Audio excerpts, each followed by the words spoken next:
الحمد لله وكفى وسلام على عباده الذين اصطفى أما بعد أعوذ بالله من الشيطان الرجيم بسم الله الرحمن الرحيم كل نفس ذائقة الموت ثم إلينا ترجعون سبحان ربك رب العزة عما يصفون وسلام على المرسلين والحمد لله رب العالمين اللهم صل على سيدنا محمد وعلى آل سيدنا محمد وبارك وسلم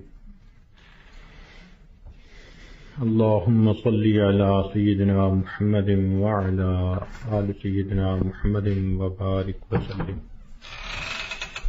اللهم صل على سيدنا محمد وعلى آل سيدنا محمد وبارك وسلم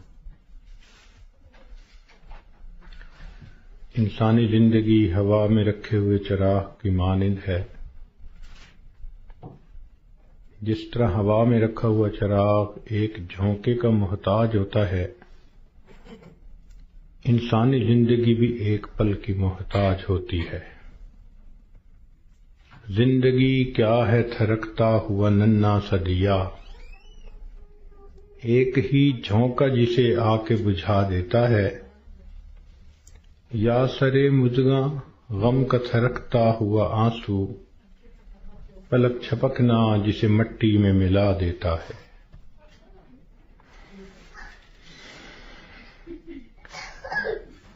اسی لیے کسی نے یہ کہا، زندگی انسان کی ہے مانند مرغ بے نوا، شاخ پر کچھ دیر بیٹھا چہچہایا اڑ گیا۔ کہ جس طرح ایک پرندہ کسی شاخ پر آ کر بیٹھتا ہے، تھوڑی دیر چہچہاتا ہے اور چلا جاتا ہے، یہی انسان کی زندگی کی مثال ہے کہ انسان اس دنیا میں تھوڑی دیر کے لیے آیا اور بالآخر اس دنیا سے چلا جائے گا۔ آپ نے دیکھا ہوگا کہ جب بچہ پیدا ہوتا ہے تو اس کے ایک کان میں اذان کہتے ہیں اور دوسرے میں اقامت کہتے ہیں۔ یہ اس بچے کو پیغام دے رہے ہوتے ہیں کہ تیری زندگی کی اذان بھی ہو گئی، تیری زندگی کی اقامت بھی ہو گئی، اب اقامت میں اور جماعت کے کھڑے ہونے میں جتنا فرق ہے اتنا ہی تیری زندگی ہے، لہذا تم اپنی زندگی اس طرح سے گزارو کہ ابھی میری نماز جنازہ قائم ہونے والی ہے۔ اسی لیے یہ حکم ہوا کہ تم دنیا میں ہو تو امتحان گاہ میں ہو۔ یہ دنیا سیرگاہ نہیں، تماشا گاہ نہیں، آرام گاہ نہیں، یہ امتحان گاہ ہے۔ افسوس کہ ہم نے اس کو چراگاہ بنا لیا۔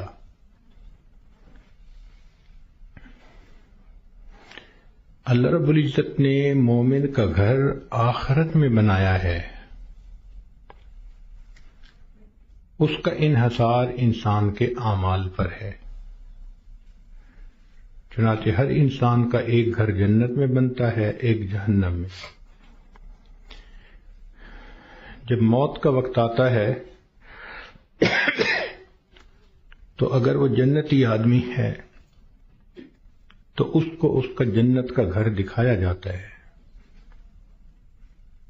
اس کے دل خوش ہوتا ہے اس کو دیکھ کے، اور اسی خوشی کے عالم میں اس کی روح کو قبض کر لیا جاتا ہے۔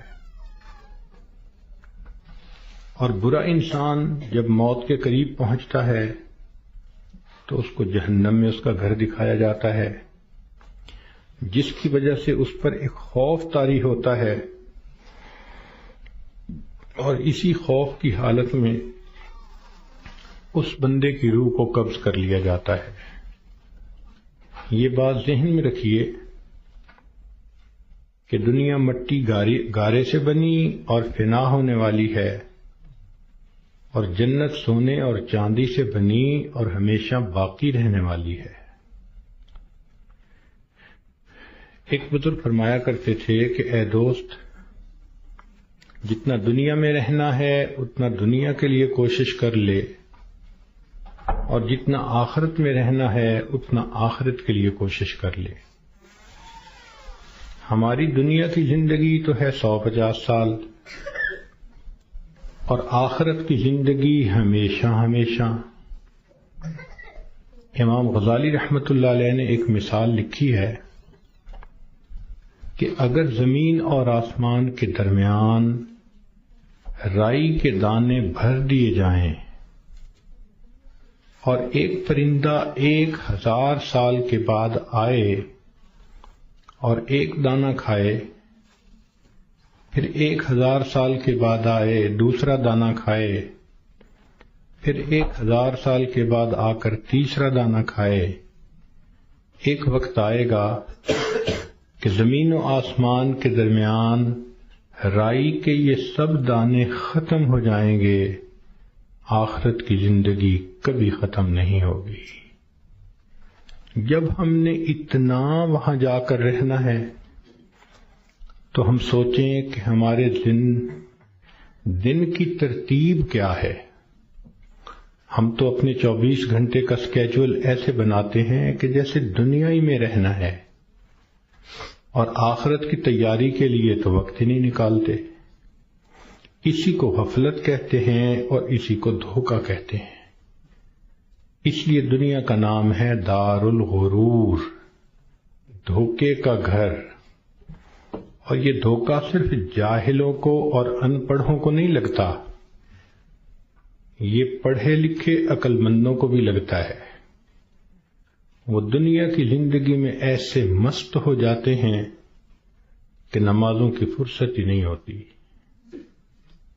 غور کریں تو آج کا ہر انسان اپنی جنت سجانے میں لگا ہوا ہے۔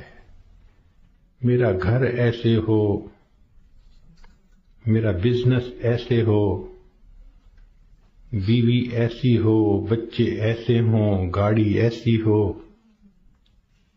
ہر بندہ اپنے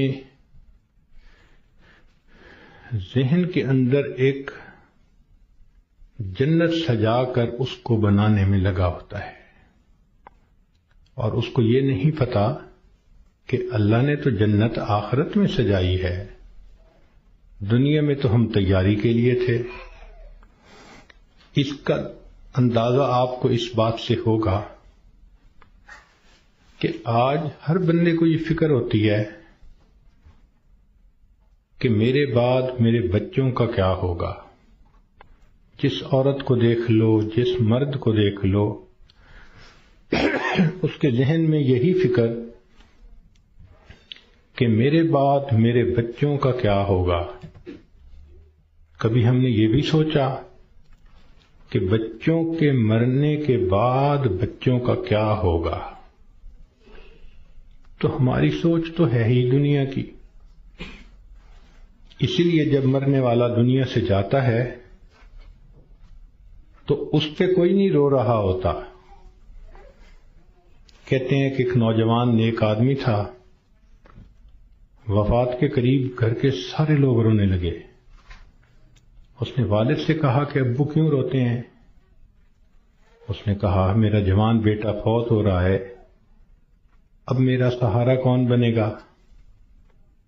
ماں سے پوچھا، اس نے کہا بیٹا میں نے تمہیں پالا بڑا کیا، اب جب میرا وقت آیا کہ تم میری خدمت کرتے تم جا رہے ہو۔ بیوی سے پوچھا، اس نے کہا کہ آپ میرے خامد ہیں، آپ فوت ہو گئے تو میری زندگی میں تو اندھیرا ہو جائے گا۔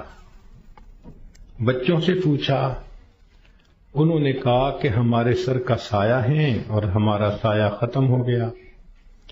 اس نے کہا کہ اس کا مطلب یہ ہے کہ تم سب کے سب اپنے لیے رو رہے ہو، میرے لیے تو تم میں سے کوئی نہیں رو رہا۔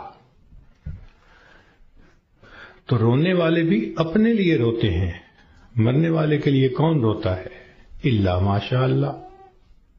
اس لیے آج وقت ہے تیاری کرنے کا۔ جیسے سکول میں امتحان ہوتا ہے، ایک اے پیپر ہوتا ہے، ایک بی پیپر ہوتا ہے، دونوں میں پاس ہو جائیں تو بس اگلی کلاس میں چلے جاتے ہیں۔ یہی ہمارا حال کہ دنیا کی زندگی میں ہمیں تیاری کا حکم دیا گیا۔ قبر میں جائیں گے تو اے پیپر ہوگا اور اس میں 3 کوسچن پوچھے جائیں گے۔ تیرا رب کون ہے؟ تیرے نبی علیہ السلام کون ہے؟ تیرا دین کون سا ہے؟ اور جب انسان قیامت کے دن اٹھے گا تو پھر اس کا بی پیپر لیا جائے گا، اور بی پیپر کے اندر 4 کوسچن ہوں گے۔ تم نے زندگی کیسے گزاری، جوانی کیسے گزاری، کدھر سے کمایا، کہاں پہ خرچ کیا، اور تم نے اپنے علم پہ کتنا عمل کیا۔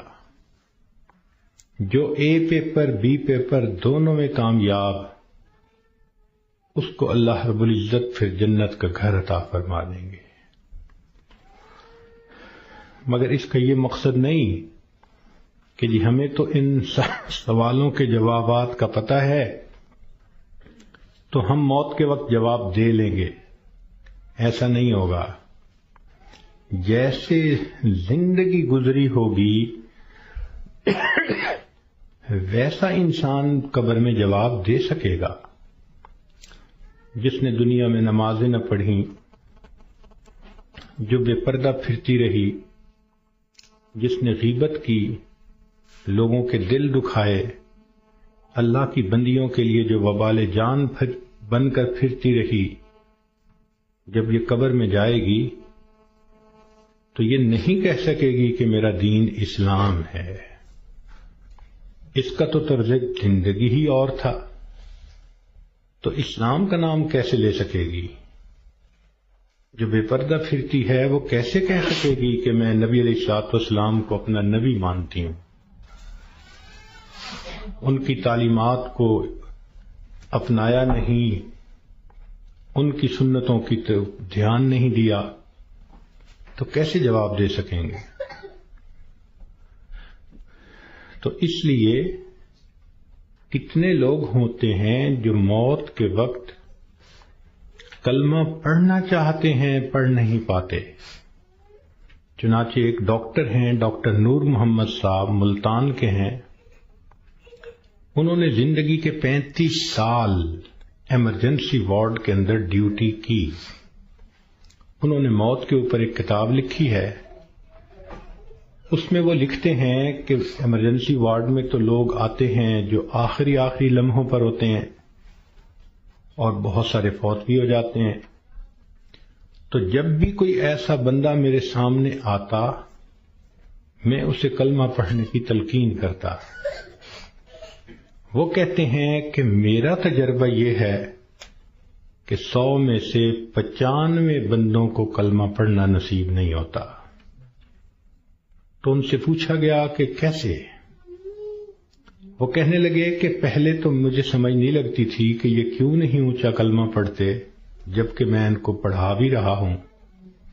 پھر ایک بندے کو میں نے کہا کہ تمہیں ہارٹ پرابلم ہے، ہارٹ اٹیک ہے، تو میں تم سے پوچھوں گا کہ تم کلمہ پڑھو، اور اگر تم نہ پڑھ سکو گے تو میں پوچھوں گا کہ تم پڑھنا چاہتے ہو، پڑھ نہیں پا رہے؟ اس نے کہا بہت اچھا، میں جواب دوں گا۔ جب اس کی آخری کیفیت آئی تو میں نے اس سے پوچھا تو اس نے اشارے سے بتایا کہ میری زبان پہ فالج پڑ گیا ہے، اب میں بولنا بھی چاہتا ہوں، میری زبان بولتی نہیں۔ آج اللہ نے زبان کا کنٹرول ہمیں دیا، ہم چاہیں تو ایک دن میں 1000 دفعہ کلمہ پڑھ سکتے ہیں، لیکن جس عورت نے جیتے جاگتے کلمہ پڑھا ہی نہ، دن گزر گئے، ہفتے گزر گئے، مہینے گزر گئے، زبان پہ کلمے کا ورد جاری ہی نہیں ہوتا، دنیا کی باتیں، دنیا کی باتیں، دنیا کے فیشن، تو موت کے وقت اچانک کلمہ کیسے جاری ہو جائے گا؟ اس لیے اس سے پہلے کہ لوگ ہمیں کلمہ پڑھائیں، ہم اپنے اختیار سے کلمہ پڑھنے کی مشق کر لیں۔ تو دنیا کی زندگی میں ہم آئے ہیں آخرت کی تیاری کرنے کے لیے۔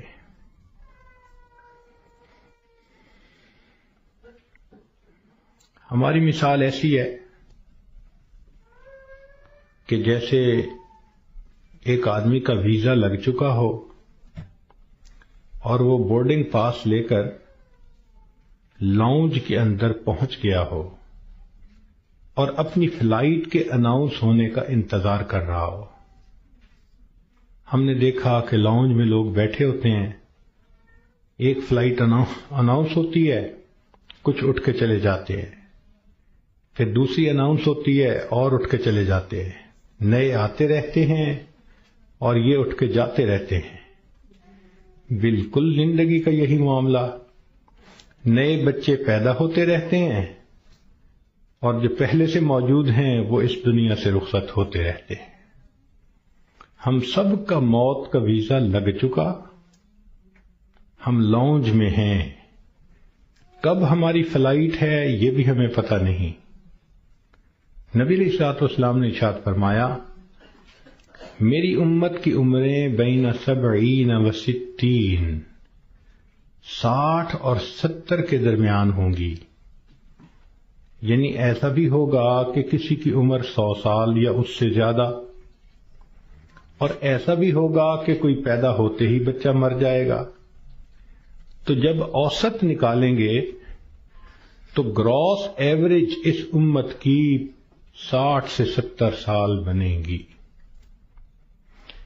اب جن لوگوں کی زندگی ہے ہی 60 سے 70 سال، تو جو عورتیں 40 سے اوپر پہنچ گئیں وہ اپنی زندگی کے ظہر اثر کا وقت گزار رہی ہیں، اور ظہر اثر کے بعد پھر مغرب ہوتے ہوئے دیر نہیں لگا کرتی۔ ہم نے خود تجربہ کیا ہے کہ کئی کام اکٹھے ہوتے ہیں تو سوچتے ہیں کہ ہم چھٹی کے دن کریں گے، اور چھٹی کے دن جب صبح ہوتی ہے تو دل میں بڑا مان ہوتا ہے، لمبا دن پڑا ہے، کوئی بات نہیں۔ لیکن کام کرتے کرتے جب ظہر گزر جاتی ہے تو پھر بندے کو پینک کنڈیشن ہونی شروع ہو جاتی ہے۔ وہی بندہ جو تسلی میں تھا کہ لمبا دن پڑا ہے، اب ہاتھ پاؤں پھول رہے ہوتے ہیں اور وہ کہتا ہے جی دن تو نکل گیا، جلدی سے کام سمیٹو۔ تو جو 40-50 سے اوپر کی زندگی گزار رہی ہیں، اب وہ ظہر عصر کے وقت میں پہنچ گئیں، مغرب ہونے میں دیر نہیں لگا کرتی۔ اس لیے بہتر ہے کہ ہم موت سے پہلے موت کی تیاری کر لیں۔ اللہ رب العزت چاہتے ہیں تو بندے کو ڈاکٹر کے قدموں میں موت دے دیتے ہیں، اور اگر چاہتے ہیں تو بندے کے نام مردوں کی فہرست سے نکلوا دیتے ہیں۔ ہمارے ایک ڈاکٹر صاحب دوست تھے، وہ ایک ہاسپٹل کے ڈائریکٹر تھے، بڑے تھے، 300 بیڈ کا ہاسپٹل تھا۔ تو کہنے لگے کہ ایک مرتبہ میرے پاس لسٹ آئی ان مریضوں کی جو فوت ہو گئے، تو روزانہ میں سائن کرتا تھا تو وہ ڈیڈ باڈیز وارثوں کے حوالے کر دی جاتی تھی۔ تو میں سائن کرنے لگا تو میرے ذہن میں خیال آیا کہ میں ذرا ان کے چہرے تو دیکھ لوں۔ کہنے لگا میں نے چہرے جو دیکھے تو ایک بوڑھا آدمی تھا، ایسی میرے ذہن میں گیا کہ کہیں اس کو فٹ کا دورہ تو نہیں پڑا۔ تو میں نے ٹیکا منگوایا اور انجیکشن اس کو لگا دیا، اللہ کی شان وہ اٹھ کے بیٹھ گیا۔ مردوں کی فہرست میں اس کا نام لکھا جا چکا ہے۔ اللہ تعالیٰ چاہتے ہیں تو فہرست سے نام نکلوا دیتے ہیں۔ اور ایک اور ڈاکٹر صاحب کے بارے میں ہم جانتے ہیں کہ وہ اتنے ہارٹ اسپیشلسٹ ہیں کہ ملک کے صدر وزیر اعظم کے وہ ہارٹ اسپیشلسٹ ہوتے ہیں، وی وی آئی پیز کے ہارٹ اسپیشلسٹ۔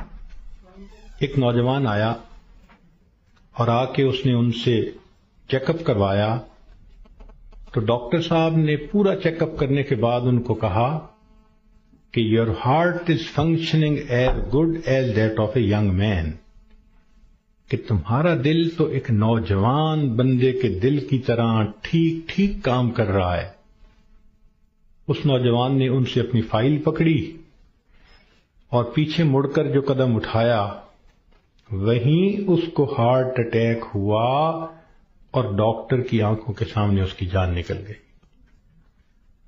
تو اللہ تعالیٰ چاہتا ہے تو ڈاکٹر کے قدموں میں جان دے دیتا، موت دے دیتا ہے، اور اللہ تعالیٰ چاہتا ہے تو مردوں کی فہرست سے بندے کا نام نکلوا دیتا ہے۔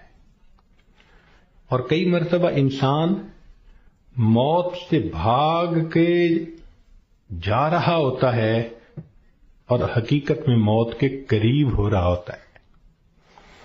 چنانچہ سلیمان علیہ السلام کا دربار ہے، ایک شخص داخل ہوا اور اس نے وہاں بیٹھے ہوئے کسی آدمی کو بڑے غور سے دیکھا۔ تو جس بندے کو غور سے دیکھا اس پہ بہت خوف طاری ہوا، وہ اٹھ کے سلیمان علیہ السلام کے پاس آیا، حضرت مجھ پہ بہت خوف ہے اس شخص کا جس نے مجھے غور سے دیکھا، آپ پلیز ہوا کو حکم دیں مجھے دور فلاں جزیرے کے اندر پہنچا دے۔ تو سلیمان علیہ السلام نے ہوا کو حکم دیا۔ اتنے میں آپ نے اس بندے کو بلایا جس نے گھور کے دیکھا تھا، پوچھا کہ بھئی کون ہو؟ اس نے جواب دیا جی ملک الموت۔ تم اسے گھور کے کیوں دیکھ رہے تھے؟ تو کہنے لگے کہ میں اس لیے اس کو غور سے دیکھ رہا تھا کہ اس کی روح تو میں نے فلاں جزیرے کے اندر نکالنی ہے اور یہ آپ کے دربار میں یہاں بیٹھا ہوا ہے۔ تو سلیمان علیہ السلام نے بتلایا کہ اس نے مجھ سے خود ریکویسٹ کی کہ مجھے فلاں جزیرے میں پہنچا دیں۔ ملک الموت نے کہا السلام علیکم، میں بھی اسی جزیرے میں جا رہا ہوں اس کی روح کو قبض کرنے کے لیے۔ بنی اسرائیل کے 5-6 آدمی سفر پہ 7 آدمی سفر پہ جا رہے تھے، اچانک بارش شروع ہو گئی، بجلی چمکنے لگ گئی، اتنی خوفناک بجلی چمک رہی تھی کہ ان کو یہ خیال ہوا کہ آج یہ ہم میں سے کسی نہ کسی کو لے کے جائے گی۔ وہ ایک غار کے اندر چھپ گئے، مگر بارش بھی نہ تھمتی تھی اور بجلی چمکنا بھی نہ رکتی تھی۔ تو انہوں نے فیصلہ کیا کہ بھئی ایسے کرو، ایک ایک کر کے باہر نکلو، جس کو بجلی نے جلانا ہوگا وہ جلا دے گی تو باقی تو سکون کا سفر کر سکیں گے۔ چنانچہ ایک نکلا، بجلی چمکی مگر اس کو جلایا نہیں، وہ واپس آ گیا۔ پھر دوسرا نکلا، خیریت سے واپس آ گیا، تیسرا نکلا، چوتھا نکلا، 6 نکلے اور 6 کے 6 کو بجلی نے نہیں جلایا، ایک باقی رہ گیا۔ سب کہنے لگے کہ تو منحوس ہے، بدبخت ہے، تیری وجہ سے یہ ساری مصیبت آئی ہوئی ہے، نکل باہر۔ اس نے کہا میں نہیں نکلتا۔ سب زور لگا رہے ہیں، کہہ رہے ہیں، لڑ رہے ہیں کہ نکل باہر، وہ کہتے نہیں نکلتا۔ وہ ایسا وہاں پر جمع کہ اس نے کہا جو مرضی کر لو، میں غار سے باہر نہیں نکلوں گا۔ تو کچھ دیر کے بعد ان کے ذہن میں خیال آیا کہ اگر یہ باہر نہیں نکلتا تو ہم تو سب ایک ایک کر کے نکل چکے، چلو ہم نکلتے ہیں اور ہم سفر پہ چلتے ہیں، یہ اندر ہی رہے۔ جیسے ہی وہ 6 کے 6 باہر نکلے، بجلی چمکی اور 6 کے 6 کو موت آ گئی۔ اب یہ سب دھکیل رہے تھے 7ویں کو، اور ان کو یہ نہیں پتا تھا کہ موت کا وقت تو ہمارا قریب آ چکا۔ کہتے ہیں کہ 2 چور کسی گھر میں آئے چوری کرنے کی نیت سے، تو ایک بڑھیا اور بوڑھا کمرے میں سوئے ہوئے تھے۔ انہوں نے ان دونوں کو رسیوں سے باندھ دیا چارپائیوں کے ساتھ، اور دونوں کی چارپائیاں اٹھا کر صحن میں رکھ دی، منہ پہ ٹیپ لگا دی، تاکہ ہم کمرے میں تسلی کے ساتھ سامان کو کھولیں گے اور قیمتی سامان کو لے جائیں گے۔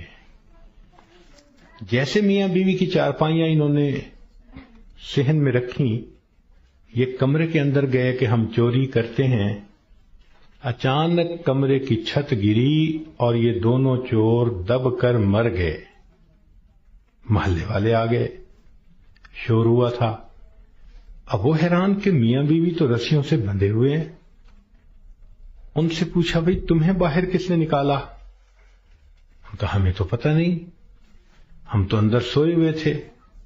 ان کو کھولا گیا، جب ملبہ ہٹایا گیا تو اس کے اندر 2 چوروں کی لاشیں دبی ہوئی تھیں۔ پتہ چلا کہ چور ان کو نکال رہے تھے کہ ہم چوری کریں گے، اور ان کو یہ نہیں پتا تھا کہ ہم اپنی موت کا خود انتظام اپنے ہاتھوں سے کر رہے ہیں۔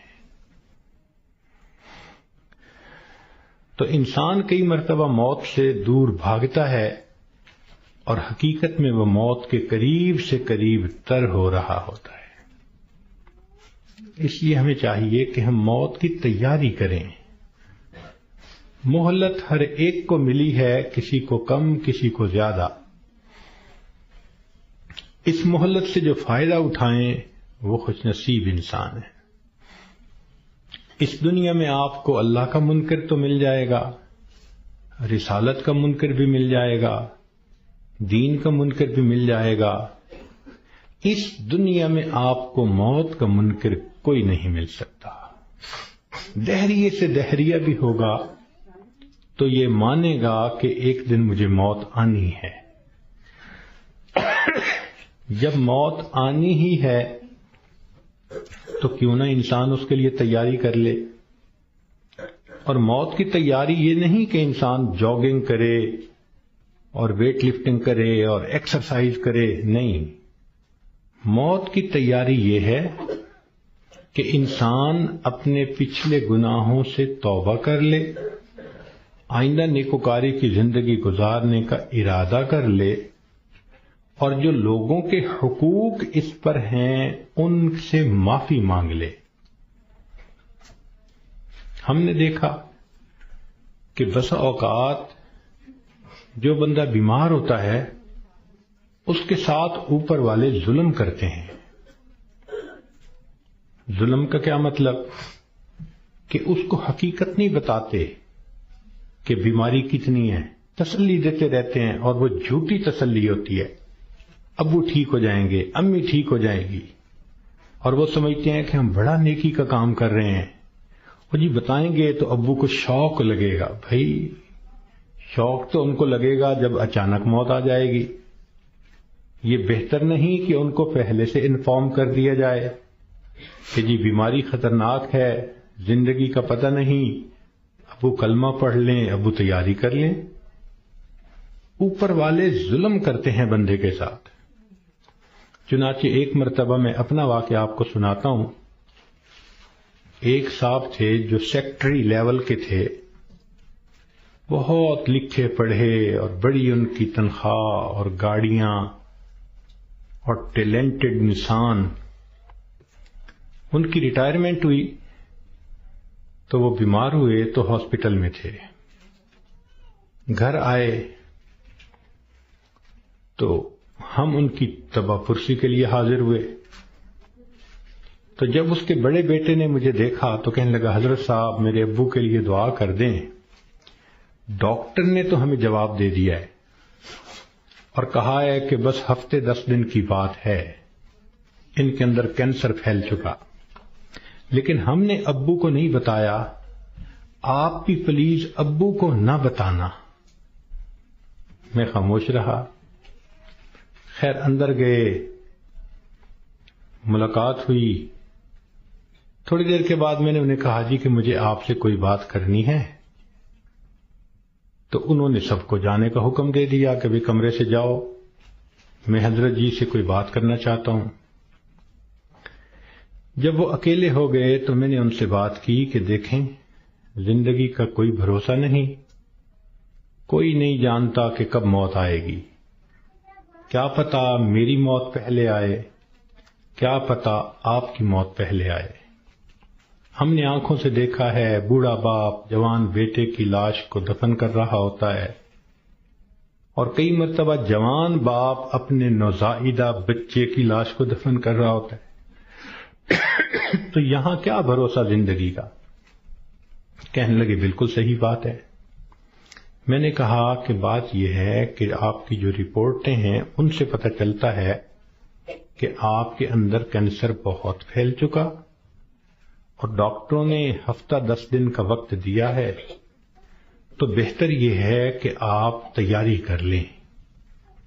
یہ بات سنتے ہی اس کی آنکھوں میں چمک آ گئی، اور وہ مجھے کہنے لگا کہ حضرت صاحب آپ نے سچ کہا، یہ سارے لوگ مجھے جھوٹی تسلیاں دے رہے تھے، مجھے کنفیوز کر رہے تھے۔ میرا دل کہتا تھا کہ میری بیماری خطرناک ہے، اور یہ اوپر والے کہتے تھے، رپورٹ بھی نہیں دکھاتے تھے، کہتے تھے بس ٹھیک ہو جائے گا، آپ فوراً ٹھیک ہو جائیں گے۔ تو اللہ آپ کا بھلا کرے، آپ نے مجھے بتا دیا۔ میں نے تو اب اپنے پوتے پوتیوں کو، نواسے نواسیوں کو دیکھ لیا، کتنا بندے نے رہنا ہوتا ہے، تو چلو مجھے اندازہ تو ہو گیا۔ اب یہ کہہ کر انہوں نے دروازہ کھلوایا۔ جب بیٹا آیا اور اس کو پتہ چلا کہ حضرت صاحب نے تو بتا دیا میرے ابو کو، تو وہ میری طرف دیکھنے لگے۔ میں نے ان کو کہا کہ بچے غصہ نہ کرو، میں نے تمہارے ساتھ بھلا کیا ہے۔ اللہ کے اس بندے نے سارے گھر والوں کو بلایا اور ان کو کہا کہ دیکھو بھئی، میری بیماری کی یہ حالت ہے کہ میرے پاس صرف 6-7 دن ہیں۔ اب ایسے کرو کہ جو میری زمینیں تھیں، جائیدادیں تھیں، مکان تھے اور وہ میرے نام تھے، سارے نکالو، میں اپنی وراثت کو بچے اور بچیوں میں شریعت کے مطابق تقسیم کرتا ہوں تاکہ میرے بعد جھگڑے نہ ہوں۔ لو جی، 2 دن میں انہوں نے سب جائیدادوں کا بچوں کے نام انتقال کروا دیا تاکہ بچوں کے جھگڑے نہ ہوں آپس میں۔ پھر اس کے بعد انہوں نے کہا کہ میرا جی چاہتا ہے کہ میرے بچوں کے آپس میں رشتے ہوں، تو کچھ رشتے تھے جو انہوں نے پرپوز کیے اور ان کی وجہ سے انہوں نے آپس میں ہاں بھی کر لی۔ پھر تیسرا کام انہوں نے یہ کیا کہ کچھ رشتہ داروں کی آپس میں ناراضگیاں تھیں، ان کو بلایا اور کہا کہ دیکھو بھئی، میں مہمان ہوں، میرے دل کی تمنا ہے کہ میں تمہیں آپس میں ایک دوسرے سے سلو کرتا ہوا دیکھوں۔ چنانچہ 15 20 سال سے جو ایک دوسرے سے رشتہ دار نہیں بولتے تھے، گھر آنا جانا نہیں تھا، انہوں نے ان سب میں سلو کروا دی۔ پوری برادری اتنی خوش تھی ان تمام باتوں پہ کہ جی اس بندے نے اتنا اچھا کام کر دیا، یہ ہماری برادری کا بڑا تھا، سب میں جوڑ پیدا کر دیا۔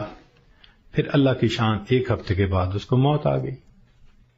اب اس کا بیٹا جب کبھی ملتا ہے کہتا ہے حضرت جو احسان آپ نے ہم پہ کیا ہم اس کا بدلہ نہیں چکا سکتے۔ تو کیا ضرورت ہے بیمار آدمی سے چھپانے کی جبکہ اس کی بیماری اتنی خطرناک سٹیج تک پہنچ چکی ہو؟ ہم مسلمان ہیں، یقین ہے کہ ہم نے جانا ہے، تو اس بندے کو غفلت میں موت آئی اور وہ کلمہ بھی نہ پڑھ سکا، تو پھر اس کو دکھ ہوگا نا، بتانے سے تو دکھ نہیں ہوتا۔ تو اس لیے شریعت نے کہا کہ جب کسی کو موت آنے لگے تو اس کو کلمے کی تلقین کیا کرو.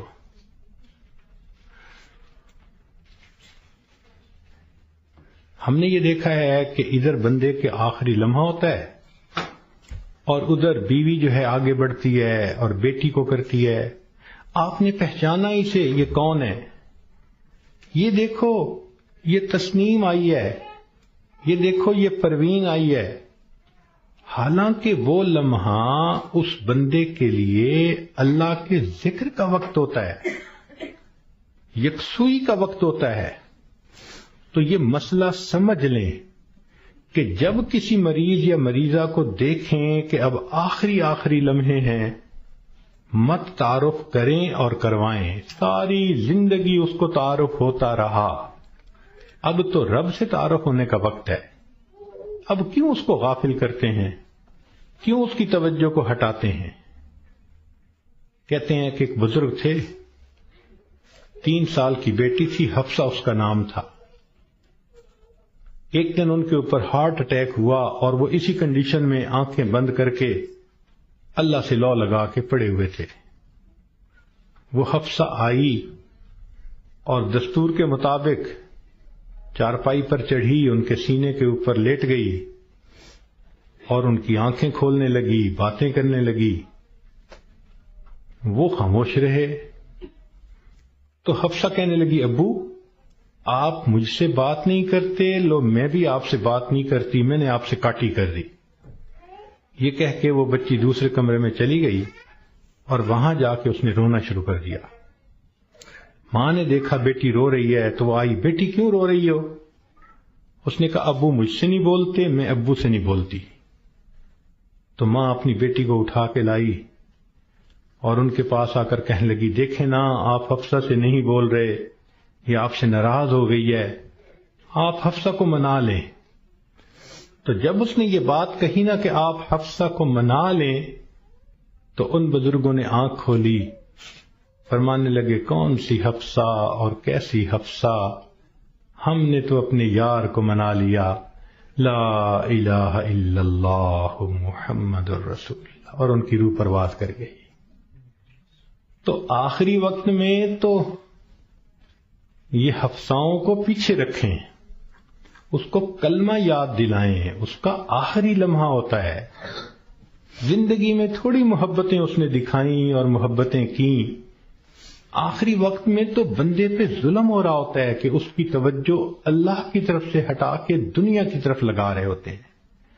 تو یہ ذہن میں رکھیں کہ جب کسی کو دیکھیں کہ اب آخری لمحہ ہے تو بس کلمہ پڑھیں اس کے سامنے، ذرا مناسب آواز سے لا الہ الا اللہ پڑھیں تاکہ اس کو کلمہ یاد آ جائے اور اللہ اس کو پڑھنے کی توفیق عطا فرمائے. اور یہ بھی ذہن میں رکھیں کہ ایک غلطی اور بھی ہوتی ہے کہ جب کسی کا آخری وقت قریب آتا ہے نا، اللہ ان ڈاکٹروں کو ہدایت دے، یہ اس کو نشے کا ٹیکہ لگا دیتے ہیں اور اپنے ذہن میں سوچتے ہیں کہ اس کو تکلیف نہیں ہوگی. او اللہ کے بندے، تم نے نشے کا ٹیکہ لگا دیا، یہ کلمہ کیسے پڑھ سکے گا؟ ساری زندگی جس کی تمنا رہی کہ میں آخری وقت میں کلمہ پڑھ کے جاؤں، تم اس کو بے ہوش کر دو گے تو اس نعمت سے محروم کر دو گے. اس لیے جب آپ دیکھیں کہ اب آخری وقت ہے تو ڈاکٹروں کو منع کر دیں، ہاسپٹل میں ہوں، گھر میں ہوں، ڈاکٹر کو سختی سے کہیں کہ ڈاکٹر صاحب اس وقت آپ نے نشے کا ٹیکہ نہیں لگانا، تاکہ ہوش کے ساتھ یہ کلمہ پڑھ کے ایمان کے ساتھ دنیا سے رخصت ہو. اس وقت کی جو تکلیف ہوتی ہے وہ تو گناہوں کی معافی ہو جاتی ہے. تو یہ بھی غلطی ہو جاتی ہے، اس کا بھی بڑا خیال رکھیں. اور ایک آخری بات کہ ہم نے دیکھا کہ لوگ جب میت کا جنازہ پڑھتے ہیں تو اس وقت اعلان کرواتے ہیں، اور جی اگر لین دین کا معاملہ ہو تو ان کے بیٹوں سے کر لو، اور اگر کسی کا کچھ دکھ دیا ہو، دل دکھایا ہو تو پلیز اللہ کے لیے سب معاف کر دیں. تو پہلی بات تو یہ بتائیں کہ جن کا اس نے دل دکھایا کیا وہ اس کا جنازہ پڑھنے آئے ہوں گے؟ اور دوسری بات کہ اگر اس نے رشتہ دار عورتوں کا دل دکھایا تو عورتیں تو ویسے ہی جنازہ پڑھنے نہیں آتی. تو موت کے بعد اعلان کروانے کا اتنا فائدہ نہیں. لطف اور مزہ تو یہ ہے کہ زندگی میں یہ معافی مانگے. کم لوگ ہوتے ہیں جو اپنی زندگی میں لوگوں سے معافی مانگ لیتے ہیں. ہمارے ایک بزرگ تھے، سفید ریش ہو گئے تھے. ان کی ایک خوبصورت عادت تھی، وہ جس کسی سے ملتے تو الوداع ہوتے ہوئے فرماتے، آپ کے تو میرے اوپر بہت حقوق ہیں، میں کمزور ہوں، ادا نہیں کر سکا، آپ مجھے اللہ کے لیے معاف کر دیں. شریعت کہتی ہے کہ جب کہنے والے نے یہ کہا اور سننے والے نے آگے سے مسکرات دیا تو بس اس نے گویا معاف کر دیا. وہ ہر کسی سے معافی مانگتے تھے، بڑے سے بھی، چھوٹے سے بھی، ہر کسی سے. تو مرد بھی اس عادت کو اپنائیں، عورتیں بھی اس عادت کو اپنائیں. بیوی خاوند سے معافی مانگ لے، خاوند بیوی سے معافی مانگ لے، بچے آپس میں ایک دوسرے سے معافی مانگ لیں. یہ معافی مانگنے کی عادت اچھی عادت ہے. اس میں کوئی شان گھٹ نہیں رہی ہوتی کہ بندہ کہہ دے جی مجھ سے تو بہت کوتاہیاں ہوئیں اور اگر آپ ہرٹ ہوئے پلیز آپ مجھے معاف کر دیں. بلکہ بعض تو بچیوں کو یہ ایسی عادت پڑ جاتی ہے کہ وہ جس کسی سے بات کرتی ہیں، بیٹھتی ہیں، ہر ایک سے معافی مانگ لیتی ہیں. تو یہ بھی ایک بہت اچھی عادت ہے کہ دنیا کے معاملات کو انسان دنیا میں ہی سمیٹ جائے. کون ہے جو آخرت میں جواب دینے کے قابل ہو سکے؟ تو آج وقت ہے تیاری کرنے کا، اور اس کو کہتے ہیں موت کی تیاری، کہ انسان گناہوں کو چھوڑے، نیکیوں کو اپنائے، زندگی شریعت کے مطابق بنائے. جتنے دل لوگوں کے حقوق میں کوتاہی کی، غیبت کی، دکھ دیا، ان سب سے معافی مانگ لے. جس بندے نے ایسا کر لیا اور اپنی توجہ کو اللہ کی طرف کر لیا، اس نے گویا اپنی موت کی تیاری کر لی. اب جب موت آئے گی اس کے لیے خوشیوں کے دروازے کھلتے چلے جائیں گے. تو ہمیں چاہیے کہ ہم موت کے لیے تیار رہیں. ہمیں نہیں معلوم کہ ہمیں کس حال میں موت آئے گی. میں اپنی بات کو ذرا سمیٹنا چاہ رہا ہوں. امید ہے کہ آپ توجہ سے بات سنیں گی. کہ ایک شخص کو دشمنوں نے قتل کیا اور نہر میں پھینک دیا، اور اس کی لاش پانی کے اندر کئی دن ڈوبی رہی. جب وہ اوپر آئی سطح پر تو اتنی پھول گئی تھی کہ بندے کی پہچان ممکن ہی نہیں تھی، شکل ہی بدل گئی تھی. پولیس والوں کو پتہ چلا، انہوں نے آ کے لاش نکالی، اور جب دیکھا کہ پہچان ہی نہیں ہوتی تو انہوں نے قریبی بستی والوں کو بلایا اور کہا کہ بھئی اس کو نہلا دو، کفنا دو، مسلمان تو ہے. چنانچہ امام صاحب نے کہا کہ جی میں نہلا تو دوں گا، میرے پاس کفن کے پیسے تو نہیں ہیں، مجھے کفن کے پیسے دے دو. ایک بندے نے کہا کہ جی اعلان کر دو. ذرا سنیں، مسجد میں اعلان ہوا، بھائی لاوارث نعش ہے، کفن خریدنا ہے، چندہ لاؤ. کوئی روپیہ لایا، کوئی 2 لایا، کوئی 5 لایا. آدھے گھنٹے تک اعلان ہوتا رہا کہ لاوارث لاش ہے، کفن خریدنا ہے. آدھے گھنٹے کے بعد پھر جا کر پیسے پورے ہوئے، کفن خریدا گیا، اس کو نہلایا گیا، کفنا دیا گیا، جنازہ پڑھایا گیا. جنازہ پڑھتے ہوئے ایک آدمی کی آنکھ میں بھی آنسو نہیں تھے، اس لیے کہ کوئی جانتا ہی نہیں تھا یہ کون ہے. جب اس کو دفن کیا گیا تو 3 مہینے کے بعد کیس کی حقیقت کھلی. تب پتہ چلا کہ وہ سرگودا کے علاقے کا ایک ذمہ دار تھا. 4 مربع اس کے باغات تھے، کروڑوں کی سالانہ آمدنی تھی. کوئی 6 کروڑ روپیہ اس کے بینک بیلنس کے طور پہ موجود تھا اور اس کے 4 جوان العمر بیٹے تھے، اس لینڈ لارڈ نے کبھی سوچا بھی نہیں ہوگا کہ میں کروڑوں پتی بندھا جب دنیا سے جانے لگوں گا تو چندے کا کفن لے کے جاؤں گا۔ اس کو کہتے ہیں وارث مان نہ کری وارثاں دا، رب بے وارثا کر مار دئی، کہ وارث تم اپنے وارثوں کا مان نہ کرنا، اللہ بندے کو لاوارث کر کے مار دیتے ہیں۔ ہمیں کیا پتا کس حال میں موت آئے گی، آج وقت ہے اس موت کی تیاری کرنے کا۔ اس لیے امام غزالی رحمۃ اللہ علیہ فرماتے ہیں، اے دوست تجھے کیا معلوم کہ بازار میں وہ کپڑا پہنچ چکا ہو جسے تیرا کفن بننا ہے، ہم نہیں جانتے کب ہمارا کفن بازار میں آ جائے گا۔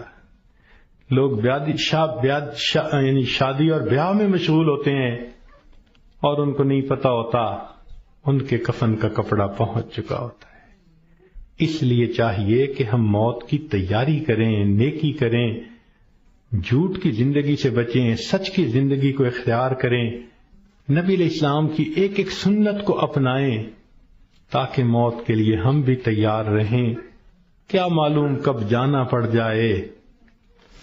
ہمارا حال تو وہی ہے کہ بارات پہنچ گئی تھی اور لڑکی والے لڑکی کے کان سلوانے گئے ہوئے تھے کہ جی ہم نے کانوں میں بالیاں ڈالنی ہیں۔ جیسے اس لڑکی والوں کو شرمندگی ہوئی، وہی حال ہمارا ہے کہ ملک الموت پہنچ جائیں گے اور ہم نے ابھی تیاری ہی نہیں کی ہوگی۔ ہم نے کتنی بار آنکھوں سے دیکھا جوان العمر بیٹا چارپائی کے اوپر لیٹا ہوا ہوتا ہے، ماں آگے بڑھتی ہے، بیٹے تجھے کیا ہوا، مجھے بتاؤ تو صحیح۔ بیٹا خاموش ہوتا ہے، ماں رو کر کہتی ہے بیٹے تم تو میری ہر بات پہ لبیک کہا کرتے تھے، تم میرے اتنے فرما بردار بیٹے تھے، کیا ہوا؟ بیٹا اپنی اماں سے نہیں روٹھا کرتے، نہیں خفا ہوتے، بتاؤ تمہیں کیا ہوا۔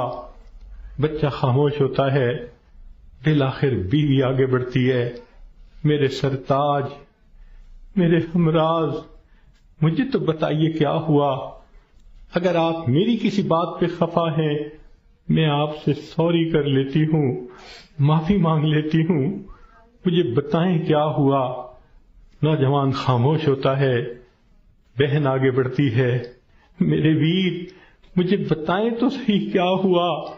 خاموش ہوتا ہے، بہن کہتی ہے کہ مجھے بتائیں، میں ابھی ڈاکٹر کو بلواتی ہوں، مگر جوان کوئی جواب نہیں دیتا۔ بیٹی آگے بڑھتی ہے، ابو مجھے بتائیں تو صحیح کیا ہوا، ابو میں آپ کی بیٹی ہوں، میں آپ کی خدمت کے لیے 24 گھنٹے حاضر ہوں، کچھ کھانا ہے یا پینا ہے مجھے بتائیے، کوئی کام ہے مجھے بتا دیجئے، ابو مجھے بتائیں تو صحیح کیا ہوا۔ باپ خاموش ہوتا ہے، بیٹی روتی رہ جاتی ہے، ماں پھر آگے بڑھتی ہے، بیٹے میں نے کال کر دی ہے، ابھی ڈاکٹر کو بلواؤں گی، تمہارا علاج کرواؤں گی۔ بیٹا خاموش ہوتا ہے، اسی خاموشی کی حالت میں ماں دیکھتی ہے، آنکھیں کھلی رہ گئیں، روح نکل گئی، وہ اپنے کانپتے ہاتھوں کے ساتھ جوان بیٹے کی آنکھوں کو انگوٹھے رکھ دیتی ہے۔ اس ماں نے کبھی سوچا بھی نہ تھا میں بڑھاپے میں جوان بیٹے کی آنکھیں بند کروں گی۔ جب بچے کی روح نکل جاتی ہے، سب رو رہے ہوتے ہیں، کہنا شروع کر دیتے ہیں میت کو فلاں کپڑے میں رکھ دو، تھوڑی دیر پہلے یہ کسی کا باپ تھا، یہ نوجوان کسی کا بیٹا تھا، کسی کا بھائی تھا، کسی کا خاوند تھا، اب کیا ہوا؟ سب نے اس کو میت میت کہنا شروع کر دیا تو جواب ملے گا اصلی انسان تو چلا گیا، یہ اس کا جسم باقی ہے، اس کو بھی ہم اس کے اصلی گھر پہنچائیں گے۔ چنانچہ اس کو نہلا دیا جاتا ہے، کفنا دیا جاتا ہے اور جنازے کا اعلان کر دیا جاتا ہے۔ اس کو لینے کے لیے کئی رشتہ دار کمرے کے اندر آ جاتے ہیں، بھئی تم کیوں آئے ہو؟ ہم اس کو اس کے اصلی گھر پہنچانے کے لیے، بھئی یہ گھر بھی تو اسی کا تھا، اسی نے پلاٹ خریدا، اسی نے نقشے بنوائے، اسی نے کمرہ بنوایا، اسی نے یہ مکان بنوایا، ماربل لگوایا، کہاں کہاں سے فرنیچر ڈھونڈا، کہاں کہاں سے بجلی کی فٹنگ خرید کے لایا، ابھی تو دیواریں بھی میلی نہیں ہوئی، تم اس کو لینے آ گئے ہو۔ سب کہیں گے یہ تو عارضی گھر تھا، اصلی گھر تو آگے ہے، 2 گز زمین کا ٹکڑا، چھوٹا سا تیرا گھر ہے۔ سب اس کو کندھوں پہ اٹھا لیتے ہیں، رشتہ دار جمع ہیں، سب قبرستان تک پہنچ جاتے ہیں، جنازہ پڑھتے ہیں، پھر قبر میں اتارنے کا وقت آتا ہے۔ شریعت کا یہ حکم ہے کہ جو قریب ترین رشتہ دار ہو وہ قبر میں اتارے۔ ہم نے اپنی آنکھوں سے یہ منظر دیکھے، جوان بیٹے کو باپ قبر میں اتار رہا ہوتا ہے، بھائی کو بھائی قبر میں اتار رہا ہوتا ہے۔ اللہ کی شان، یہ تو شریعت کی مہربانی ہے، اس نے عورتوں کو منع کر دیا کہ تم جنازے میں اور قبرستان میں مت جاؤ۔ اگر کبھی عورتوں کو بھی حکم ہوتا کہ تم جاؤ اور اپنے بیٹے کو دفن کر کے آؤ، مجھے تو لگتا ہے کتنی مائیں ہوتی جو جوان بیٹے کے ساتھ خود بھی دفن ہونا پسند کرتی۔ کیسی عجیب اللہ تعالیٰ نے مردوں کو ہمت دی ہوتی ہے، جوان بیٹے کو جس کے جسم پہ کبھی میلا کپڑا بھی باپ برداشت نہیں کرتا تھا، آج اس کو زمین پہ لٹا دیتا ہے، اپنے ہاتھوں سے مٹی ڈال دیتا ہے، بھائی مٹی ڈالتے ہیں، دوست مٹی ڈالتے ہیں، منو مٹی کے نیچے اس کو دبا کے اللہ کے حوالے کر کے آ جاتے ہیں۔ جب اللہ کے حوالے ہونا ہی ہے، اے انسان تو اپنے آپ کو آج اللہ کے حوالے کر دے۔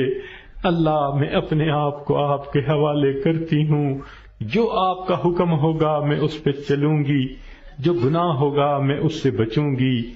آج حوالے کریں گے تو اس کا فائدہ ہوگا۔ چنانچہ انسان کو بالآخر اللہ کے حضور جانا ہی ہے۔ حضرت علی اللہ عنہ فرمایا کرتے تھے، موت کی تکلیف کینچیوں سے کتر دینے سے زیادہ سخت ہوتی ہے، موت کی تکلیف دیگ میں بھون دینے سے زیادہ سخت ہوتی ہے۔ اگر موت کی تکلیف کا اندازہ لگانا ہو تو آپ عورتوں کو تو بہت آسانی سے لگ سکتا ہے۔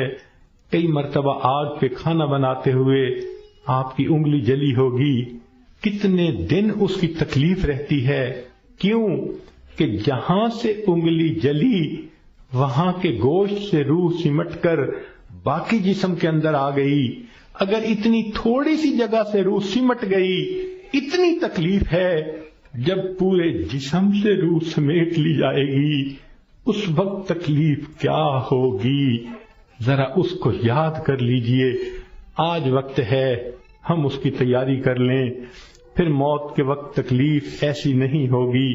چنانچہ حدیث پاک میں آتا ہے، جب مومن کی موت کا وقت آتا ہے، اللہ تعالیٰ ملک الموت کو بھیجتے ہیں، جنت کے فرشتوں کو بھی بھیجتے ہیں، وہ جنت کی خوشبوؤں کے رومال بھی لے کے آتے ہیں اور اس بندے کے سینے پہ خوشبوؤں والا رومال رکھ دیتے ہیں۔ اس بندے کو جنت کی خوشبو آتی ہے، اس کا دماغ معطر ہو جاتا ہے اور اس کی روح کو ایسے قبض کرتے ہیں جیسے مکھن میں سے بال نکال لیتے ہیں۔ جب اس کی روح کو لے کے چلے جاتے ہیں، اللہ تعالیٰ فرشتوں کو حکم فرماتے ہیں، دیکھو یہ میرا نیک بندہ تھا، روح کو قبض کر لیا گیا، اب جدھر سے اس کا جنازہ گزرے گا تم راستے کے دونوں طرف ادب سے کھڑے ہو جاؤ۔ سبحان اللہ، مومن کی کیا شان ہے، جہاں جہاں سے جنازہ گزرتا ہے فرشتے راستے کے دونوں طرف ادب سے کھڑے ہوتے ہیں۔ حدیث پاک میں آتا ہے، جس جگہ یہ بیٹھ کر نماز پڑھتا تھا زمین کا وہ ٹکڑا رو رہا ہوتا ہے، جہاں قرآن پڑھا کرتا تھا زمین کا وہ حصہ رو رہا ہوتا ہے، آسمان کے وہ دروازے روتے ہیں جہاں سے اس کے لیے رزق اتارا جاتا تھا۔ سبحان اللہ، یہ اللہ کے عاشق کی موت ہے۔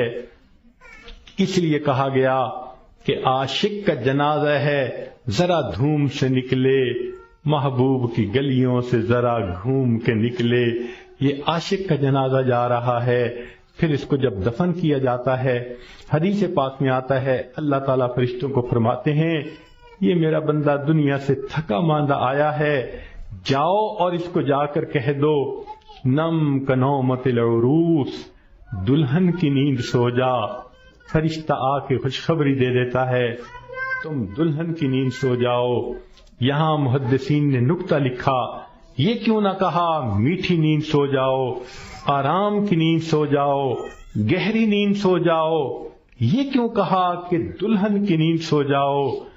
تو اس کا جواب انہوں نے یہ دیا کہ دلہن جب پہلی رات اپنے کمرے میں جا کر سوتی ہے اس کو وہی جگاتا ہے جو اس کا خاوند، اس کا محبوب ہوتا ہے۔